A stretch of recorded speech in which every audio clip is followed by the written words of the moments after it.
अवधूत चिंतना श्री गुरुदेव दत्त स्वामी महाराज की जय.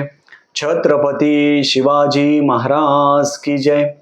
श्री स्वामी समर्थ. आज मी आपल्याला अधिक मासामध्ये म्हणजे येणाऱ्या 17 मे पासून ते 15 जून पर्यंत रोज सत्यनारायण पूजन कसं करायचं, रोज पूजा मांडणी करायची का, रोज शिऱ्याचा नैवेद्य दाखवायचा का, रोज उपवास करायचा का, आणि 5 अध्याय वाचायचे का, असे खूप आपल्या मनातील प्रश्न असेल. अजून पण काही प्रश्न असेल तर मला कमेंटमध्ये विचारू शकता. संकल्प कधी करायचा, उपवास कधी सोडायचा, महिलांचे मासिक धर्म आले 5 दिवस, शुद्ध आलं, वृद्धी आलं तर पूजा बंद करायची का, याच्याबद्दल मी आज या व्हिडिओमध्ये सगळी माहिती सांगणार आहे. चॅनलवर पहिल्यांदा आला असेल तर अवश्य सबस्क्राईब करा, म्हणजे येणार नवीन व्हिडिओ श्री स्वामी समर्थ महाराजांचे गुरुचैत्राची आणि नवनाथ पारायणाबद्दल माहिती भेटेल. काय होतं, नवीन व्हिडिओ टाकले ना खूप जणांना येत नाही, म्हणून तुम्ही सबस्क्राईब करून ठेवलं तर नवीन व्हिडिओ लगेच येतील. अधिक मासामध्ये 17 मे पासून ते 15 जून पर्यंत भगवान विष्णूंची तुम्ही जेवढी सेवा कराल तेवढी कमी आहे. अधिकचा महिना आहे. खूप जणांना आर्थिक चणचण असेल, घरामध्ये कर्जबाजारीपणा असेल, पैशाची प्रॉब्लेम असेल, आणि काही काही जणांना उलट आहे. त्यांना सगळं आहे, पैसा आहे, सगळ्या गोष्टी आहे, पण त्यांना मन शांती नाही. तर आपल्याला मन शांतीसाठी, सगळ्या गोष्टी प्राप्तीसाठी आपण अधिक महिन्यामध्ये साधी आणि सोपी रोज सत्यनारायण पूजन करायचं आहे. 17 मे पासून ते 15 जून पर्यंत. काय काय लागणार साहित्य आपल्याला, साधं सोपं, घरच्या घरी करायचं. सगळ्यात पहिले सत्यनारायण भगवानचा फोटो नसेल तर फोटो घ्या, छोटा मोठा जो असेल तो. नाही तर तुम्ही म्हणणार आम्ही शेजारच्यांचा घेतो, यांचा घेतो. नाही, आपलं घर, आपला फोटो, आपला छोटा फोटो घ्यावा. छोटा फोटो असला तरी बस झालं. तर तुम्ही घरामध्ये 17 तारखेला पहिले आपल्याला स्थापन करायचं आहे. 17 तारखेपासून सुरू करायचं आहे. मग सगळ्यात पहिले काय करायचं, फोटो महत्वाचा आहे. फोटो 1-2 दिवसात आणून घ्या तुम्ही. आणि 17 तारखेला बरोबर आपण सकाळी पण पूजा करू शकतो, प्रदोषकाळी पण पूजा करू शकतो. 2 टाइम तुम्हाला जेव्हा जमेल तेव्हा पूजा करू शकता. सकाळी करा किंवा संध्याकाळी करा, तुमच्या इच्छेनुसार. फोटो, पानाची विडे, कलश मांडायचा, गहू असेल, तांदूळ असेल, एक चौरण ठेवा, पाट ठेवा. आता ज्यांचं घर छोटं आहे, खूप जण म्हणणार दादा आमचं घर छोटं आहे, तुम्ही पूजा मांडणी न करता नुसती फोटो जरी ठेवला तरी पण ओके. छोटा पाट ठेवा, फोटो ठेवा. आता ज्यांचं घर मोठं असेल त्यांनी प्रॉपर मी स्क्रीनवर दाखवलं त्याप्रमाणे आपण चौरंग ठेवा, पाट ठेवा, फोटो ठेवा. खाली गहू असेल, तांबे असेल त्याला स्वस्तिक काढायचं, विड्याचे पानं असेल, पाणी टाकायचं, सुपारी असेल, एक कॉईन असेल तो टाकावा. आणि ते केल्यानंतर आपण फळं असेल, विड्याचे पानं असेल ते ठेवू शकता. गणपतीची सुपारी असेल, वरुण देवतेची सुपारी असेल, कुलदेवतेची सुपारी असेल. आणि बाळकृष्ण प्रत्येकाच्या घरात असतो, प्रत्येकाच्या घरात. ज्यांच्या घरात बाळकृष्णाची मूर्ती नसेल त्यांनी आणून घ्या, कारण की भगवान श्रीकृष्ण त्यांचंच सेवा आहे. ही पूजा मांडणी आपण केली तर आपल्याला रोज काय करायचं, रोज फोटो आहे तो रोज फोटो पुसायचा का, रोज फोटो पुसायचा, लक्षात ठेवा. आता सगळ्यात पहिले आपण संकल्पच घेऊया, मग बाकीच्या गोष्टी आपण बोलूया. संकल्प, पूजा मांडणी तुम्हाला जशी करता येईल तशी करा, काही आवश्यकता नाही की असेच पाहिजे तसंच पाहिजे. साधी सोपी पूजा मांडणी करायची. आता याच्यामध्ये काय होती गंमत, की आपण पूजा करतो 17 तारखेला सकाळी उठायचं, पूजा मांडणी करून घ्यायची, संकल्प करायचा, हातामध्ये पाणी घ्यायचं, गंध, अक्षदा, फुल, तुमचं नाव घ्या, गोत्र घ्या. गोत्र माहित नसेल कश्यप गोत्र घ्या, कश्यप गोत्र घ्यायचं आणि म्हणायचं की अधिक मासानिमित्त, संपूर्ण अधिक मास भगवान श्रीकृष्णाचे जे सत्यनारायण पूजन आहे ते आम्ही करत आहोत.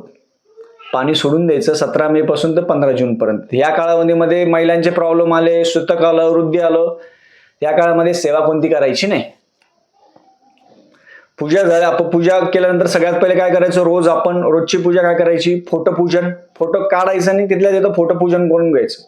फुलं व्हायचे रोज, हार असेल हार घाला, फुलं व्हायचे. बाळकृष्णाला अभिषेक करायचा रोज. ही साधी आणि सोपी सेवा आहे, तुम्हाला कोणी सांगणार नाही. रोज बाळकृष्णाला अभिषेक करायचा, दूध, पाणी, पंचामृत. बाळकृष्ण आपण ठेवलेला असतो तिथं, तो बाळकृष्ण घ्यायचा, त्याच्यावर स्त्री सुक्त, पुरुष सुक्त, श्रीसुक्त रोज रोज करायचं. म्हणजे आपण रोज सत्यनारायण पूजन करणार आहे. रोज सत्यनारायण पूजन करणार म्हणजे रोज बाळकृष्णाच्या मूर्तीला अभिषेक आपला होईल. 17 मे पासून तर 15 जून पर्यंत इतके दिवस रोज अभिषेक होईल आपला. श्रीसुक्त, पुरुषसुक्त, व्यंकटेश स्तोत्र म्हणायचं.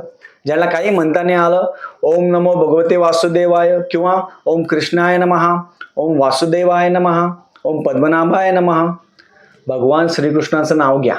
ज्याला काही नाही आलं ना, ओम श्रीकृष्णाय नमः, ओम श्रीकृष्णाय नमः अभिषेक करायचा आणि बाळकृष्णाची मूर्ती कलशावर ठेवून द्यायची. खाली जे वरुण देवता, कुलदेवता त्यांना गंधाक्षता फुलवायचं. गणपती बाप्पाचा पण रोज अभिषेक करायचा. गणपती बाप्पाला पण रोज श्रीसुक्त, पुरुषसुक्त, त्याच्यासोबत गणपती अथर्वशीर्ष आणि गणपती स्तोत्र. आता याच्यापैकी जर तुम्हाला रोज अभिषेक करायला नाही जमला ना, तुम्हाला रोज सिंपल सांगतो, रोज काय करायचं, बाळकृष्णावर श्रीसुक्त, पुरुषसुक्त म्हणायचं. तो अभिषेक होईल.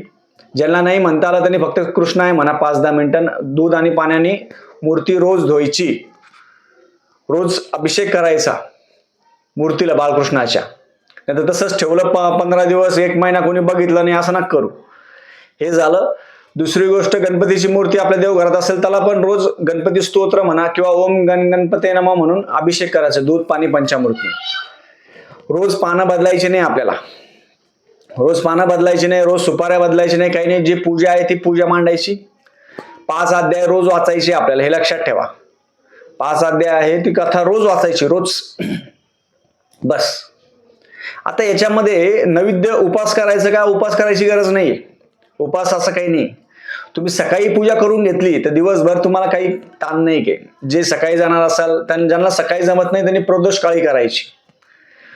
एकदाच चौरंग मांडून ठेवायचा, एकदाच पाठ मांडून ठेवायचा. तो 15 मे पर्यंत उचलायचा नाही, लक्षात ठेवा. 15 मे पर्यंत उचलायचा नाही. रोज. मग रोज शिऱ्याचं नैवेद्य करायचं का? तुम्हाला रोज जमलं तर रोज करा, नाही तर मग गुरुवार असेल, एकादशी असेल, चतुर्थी असेल, प्रदोष असेल, पौर्णिमा असेल, शुक्रवार असेल, त्या दिवशी करू शकता. रोज शिऱ्याचं नैवेद्य दाखवा असं काही नाही आहे. तुम्ही साखर दाखवा, गूळ दाखवा, काही हरकत नाही. मुळामध्ये सत्यनारायण पूजन हे रोज, तसं महत्व काय, रोज मध्ये 5 गोष्टी महत्वाच्या. सगळ्यात पहिले आपल्याला बाळकृष्णाचा अभिषेक होईल आपल्याकडून रोज. श्रीसुक्त, पुरुषसुक्त, गणपती बाप्पाचा अभिषेक होईल 2 नंबर. परत 5 अध्याय आपले वाचन होतील. आणि सकाळी जमलं सकाळी, संध्याकाळी जमलं संध्याकाळी आरती करायची. भगवान सत्यनारायण भगवानची तुमच्याकडून रोज आरती होईल. रोज.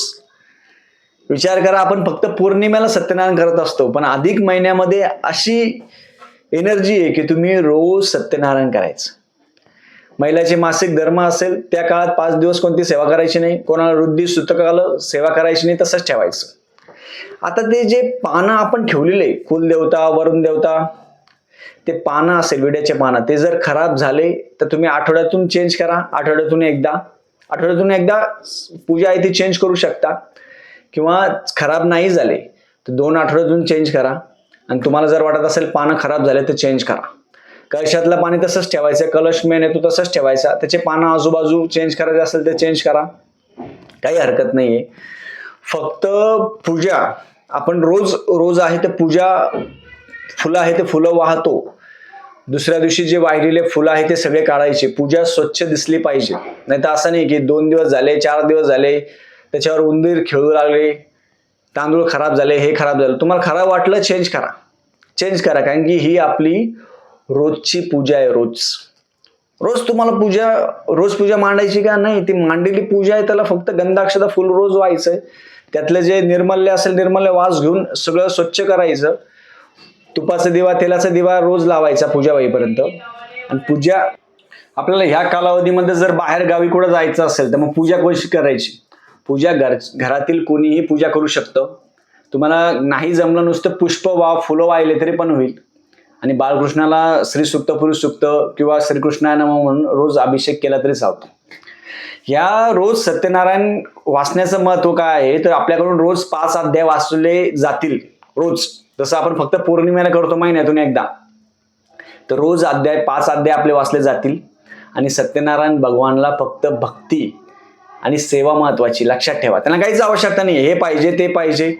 आता याच्यामध्ये खूप जण म्हणतात दादा आमचं छोटं घर आहे, आम्ही काय करायचं?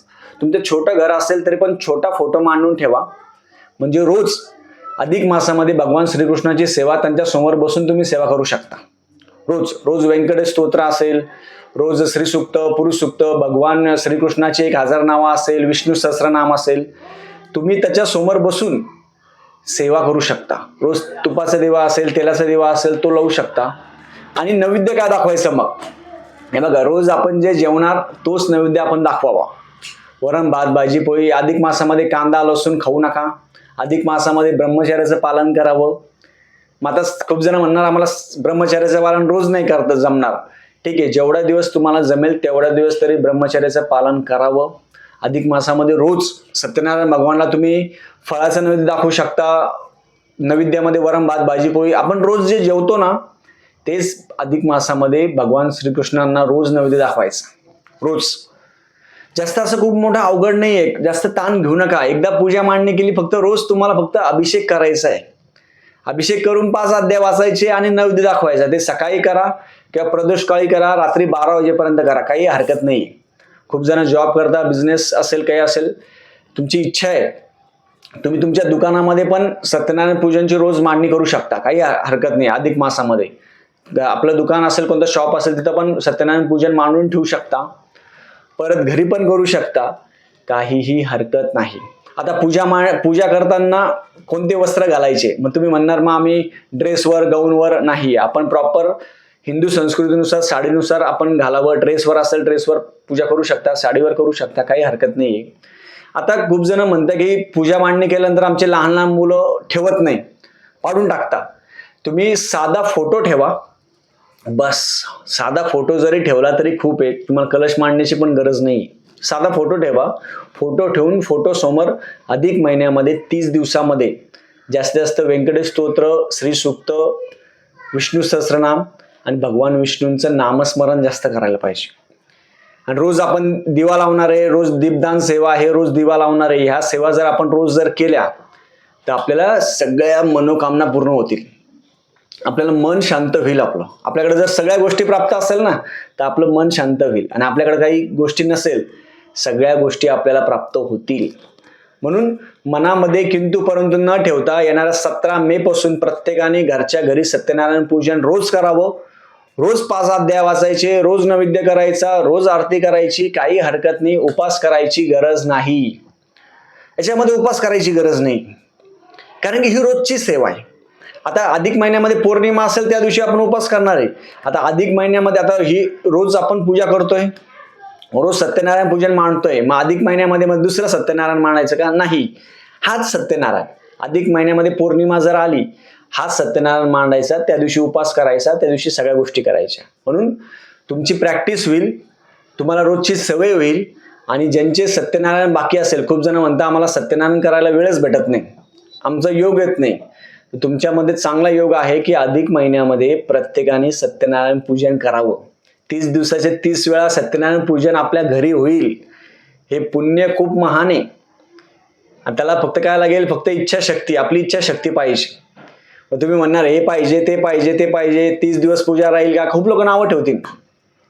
30 दिवस तशीच पूजा ठेवायची, स्वच्छ पूजा ठेवायची, पण खराब नाही करायचं. नाही तर तुम्ही काही जण पहिल्या दिवशी पूजा मांडणी करून देणार आणि डायरेक्ट 15 जूनला उठणार आणि बघणार कसं झालं. तसं नाही आहे. पानं खराब झाले बदला, काही गोष्टी खराब झाल्या बदला. आपण रोजची रोज पूजा मांडतोय म्हणजे रोजच्या रोज आपण हलवायचं नाही. रोज फक्त बाळकृष्णाचा रोज अभिषेक करायचा. गणपती बाप्पा आणि बाळकृष्ण त्यांची सेवा आपल्याकडून रोज होईल. श्रीसूक्त रोज पठण होईल आपल्याकडून, पुरुषसूक्त होईल. म्हणजे एका सेवेमुळे सगळ्या गोष्टी आपल्याला प्राप्त होतील. म्हणून अजून काही आपल्या मनामध्ये शंका गोशंका असेल तर अवश्य कमेंट करून सांगावं. व्हिडिओ संपूर्ण बघावा. अजून अधिक मासाबद्दल आपल्या मनात कोणते व्हिडिओ करायची इच्छा असेल मला अवश्य कमेंट करून सांगावं. झालेली सेवा मी महाराजांच्या रुजू करतो. श्री स्वामी समर्थ.